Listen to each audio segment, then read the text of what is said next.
Webkinz is an online children's game released in 2005 and was one of the first toys to bridge the gap between the physical and digital world. This video covers the rise and falls of Webkinz. Webkinz. With each toy, you get a password, you go online. Remember Tamagotchis where you had to feed them and take care of them? Same thing here. You earn points, play games, they're quizzes. We got 300 Webkinz on Monday. We sold them in a day. 90 times a day. Do you have any Webkinz? Retailers can't keep them on the shelves. When a long overdue shipment of Webkinz finally arrived at the house in Melbourne, New Jersey, they were snapped up in 2 hours. Webkinz is an MMO founded by the Canadian toy company Webkinz. The game was a huge hit with kids. Parents would buy the Webkinz plushies in stores like Hallmark, and attached to every Webkinz plush was a unique code that could be used at the in-game adoption center to adopt the Webkinz online. Webkinz was definitely one of my favorite games growing up. I remember spending hours trying to get the high score on Cash Cow.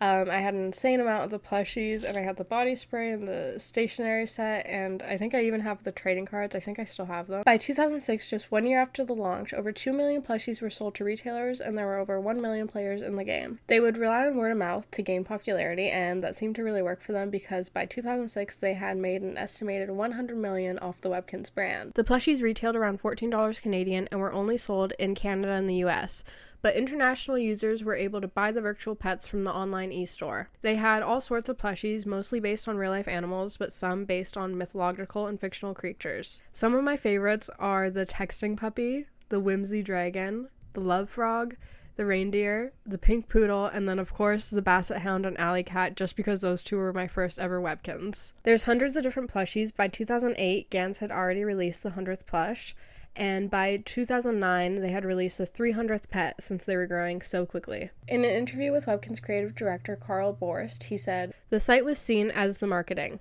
Buy a pet, get a virtual world. That was the pitch. We never did any classic advertising. As a B2B company, our goal was supporting the retailers.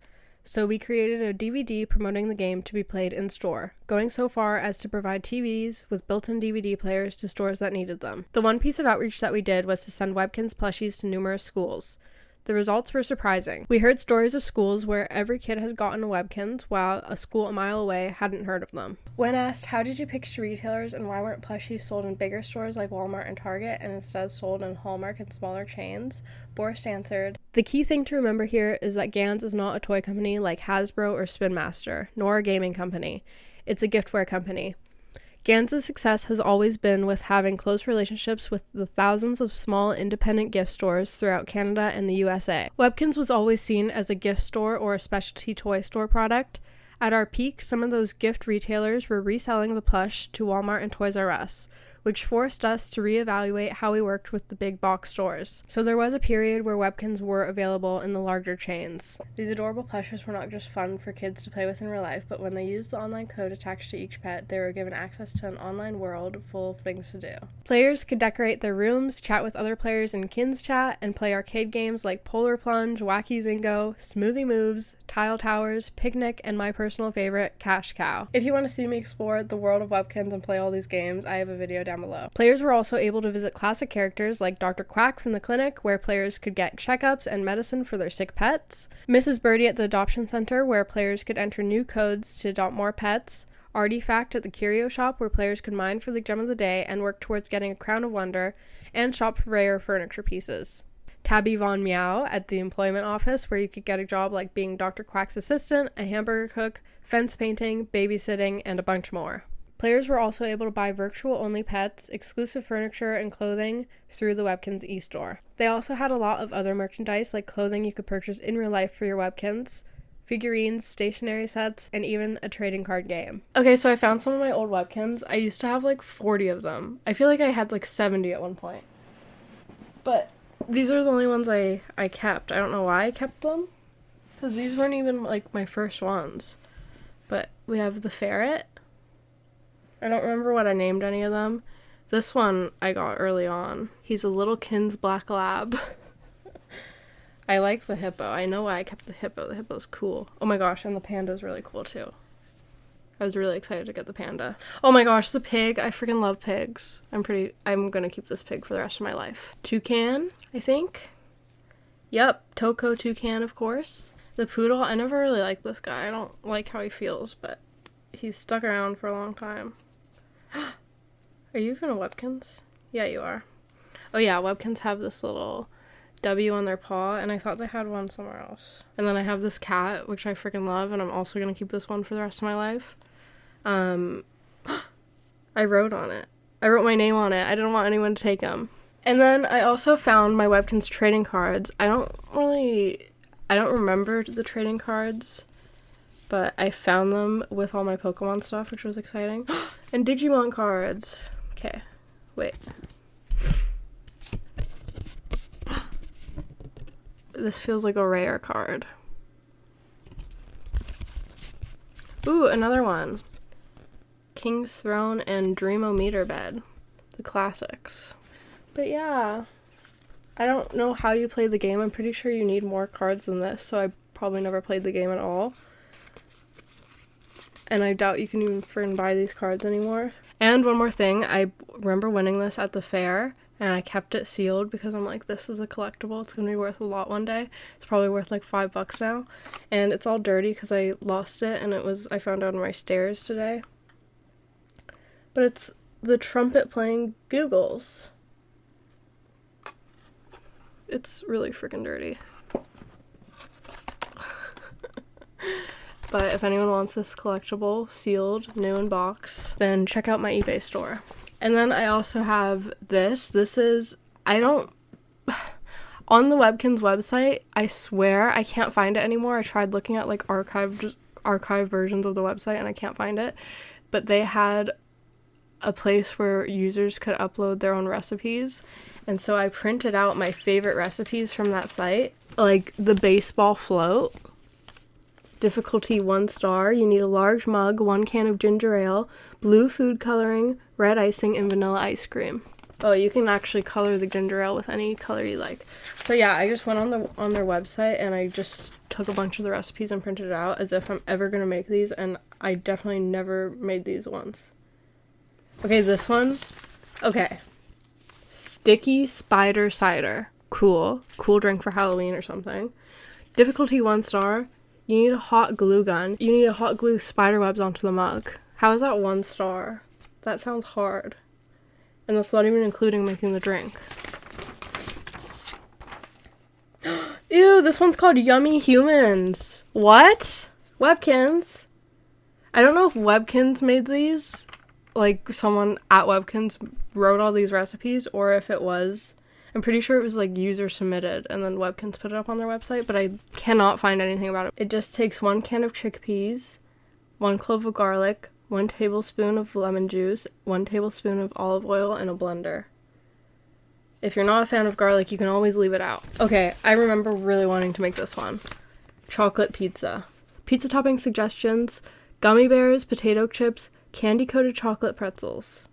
Oh, candy-coated chocolate pretzels. Ooh, this is so cool. Painted toast. Who doesn't want Webkinz on their toast? I might make this tomorrow. It's just food coloring on toast. That's pretty cool, right? The toast is almost too pretty to eat. Ooh, spider brownies. This is a 3-star difficulty, and you can tell why. This is long.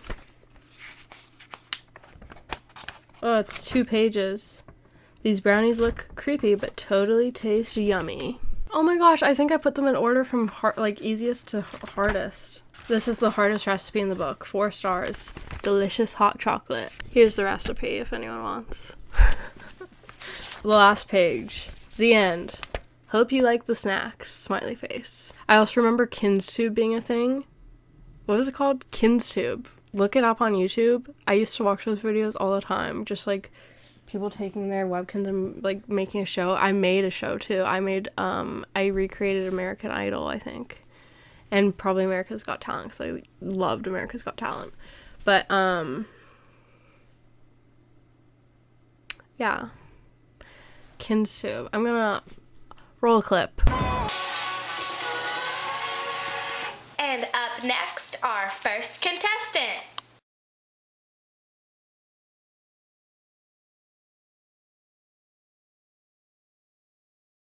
Hey! Ready when you are. Okay.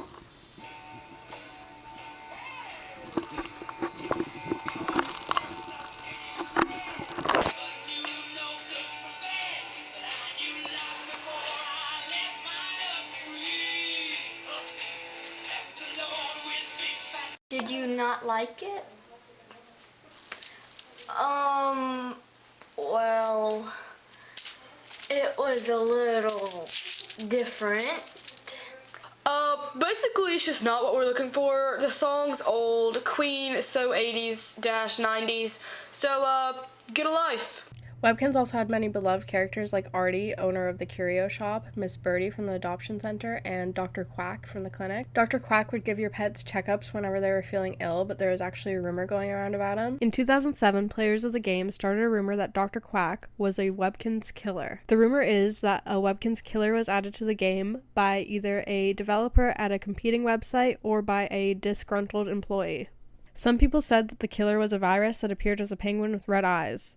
The virus would wipe a player's hard drive and BIOS, making the computer unusable. Another rumor was that there would be a black box that would show up in a player's room, and if you saw it, you had to leave right away.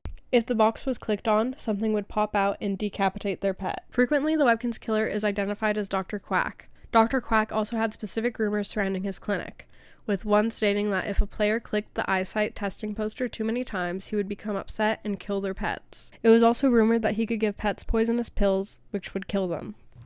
These rumors understandably freaked a lot of kids out, so Gans came out with a statement in 2008 saying, "Nothing in Webkinz world would ever hurt your Webkinz pets. The Webkinz killer is not a true threat to pets, and Webkinz cannot die." In an interview with Webkinz creative director Carl Borst says, "Really, really annoying. I mean, I should have seen it coming. As kids age up into their tween and early teen years, scary and gross humor becomes more popular. But we had worked so hard to keep the game kid-friendly and non-violent that hearing about kids honestly being scared that a virtual killer would kill their pets ticked me off. Writing those articles acknowledging the rumor was something I didn't want to do, but had to." Which was obviously good news for players to hear, although even though Webkinz pets can't die, chances are if you used to play the game, your pet has been adopted by a new player. In 2019, Webkinz deleted inactive accounts due to legal requirements. In an interview with the Webkinz creative director Carl Borst says, "Legal requirements. Companies just can't hold on to player data indefinitely in today's world. Early on, we put into our user agreement that we would hold on to archived accounts for 7 years, which was the maximum legal amount at the time. In 2019, we realized we had a backlog of accounts that had reached the 7-year threshold. Going free-to-play also created a mass of accounts that had been played a few times and then abandoned, a reality of every free-to-play game. We took the time to clean up the inactive accounts. Of course, we wanted to make doubly sure that no one who wanted to come back lost their account, so we announced it early, which got picked up by some in the press." Dr. Quack's clinic was retired in 2015 due to pet sickness being taken out of the game, and Dr. Quack is now the mayor of Webkinz. You can visit a newer version of the clinic in one of the clubhouse rooms. Gans also came out with the spin-off game Webkinz Jr. Webkinz Jr. was released in April of 2009 and was an educational site aimed at children ages 3 to 6.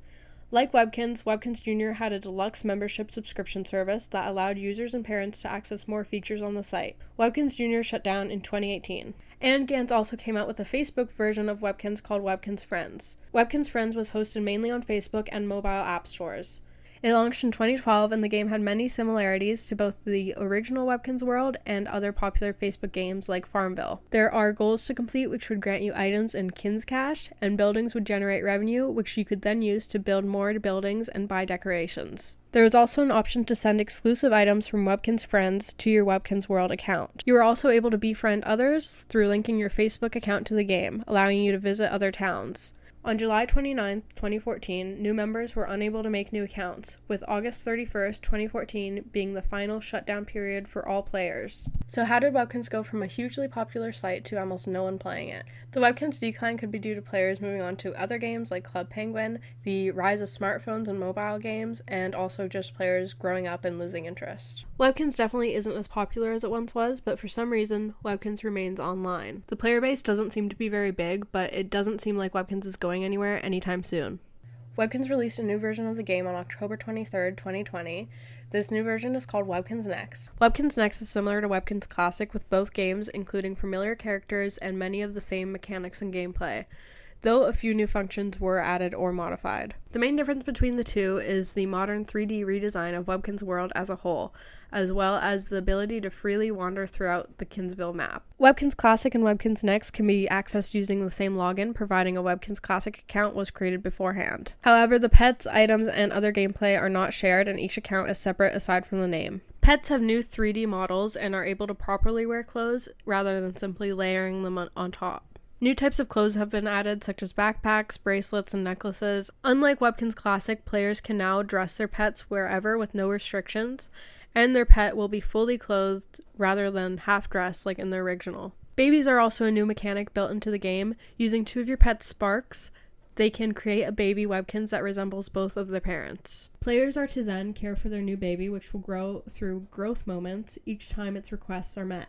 Eventually, it will grow into a kid pet, and then finally a full-grown pet that has the ability to gain sparks. My house is now a fully 3D area with connecting on-screen rooms. Windows function to show what is outside rather than display its own individually designed view. Doors can be customized and edited as well.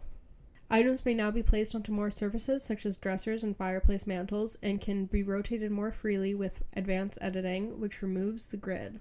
Each house begins with 1 room and a yard area. Players may now invite other players to places other than their house and visit their friends' house whenever. There are 2 types of chat, button and type.